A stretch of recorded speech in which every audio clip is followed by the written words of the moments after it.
نهم نصیحت د قرآن کریم زده کول. د قرآن کریم تلاوت یو شی او د احکامو او ژباړې زده کړې تر هر څه مهم دي. هر مسلمان باید د خپل ژوند لارښود یعنی قرآن کریم زده کړي او خپل ژوند د همدې مبارک کتاب په لارښوونو عیار کړي. رسول الله صلی الله علیه وسلم فرمایي خیرکم من تعلم القرآن وعلمه. ژباړه په تاسو کې تر ټولو غوره انسان هغه دی چې قرآن کریم په خپل زده او نورو ته ورزده کړي.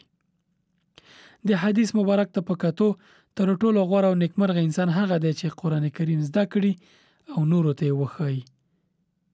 یعنی قرآن کریم په رښتینې معنا د هغې ژباړه د هغې احکام زده کړي او په هغې کې تدبر او تفکر وکړي.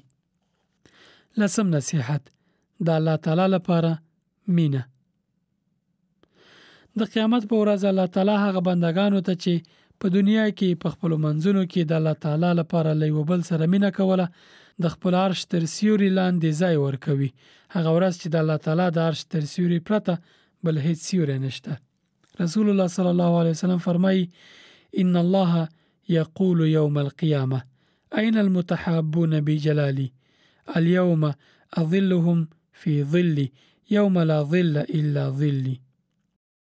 ژباړه چیرې دی هغه کسان چې زما د جلال په خاطر یې له یو بل سره مینه کوله؟ نن به دوی ته داسې سیوري لاندې ځای ورکړم چې بل هیڅ سیوری په دغه ورځ نشته مګر همدغه یوازینی زما سیوری. په یو بل مبارک حدیث کې راځي رسول الله صلی الله علیه وسلم فرمایي الله تعالی فرمایي المتحابون فی جلالي لهم منابر من نور یغبطهم النبیون والشهداء.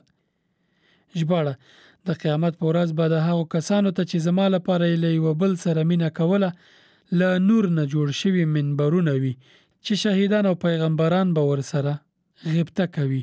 یعنی ورته به حیران وي چې دغه انسانانو په کوم کار باندې دغه مقام ګټلی دی. دوی ته به ویل کېږي چې دغه انسانانو په دنیا کې د الله پاک لپاره له یوه بل سره مینه کوله.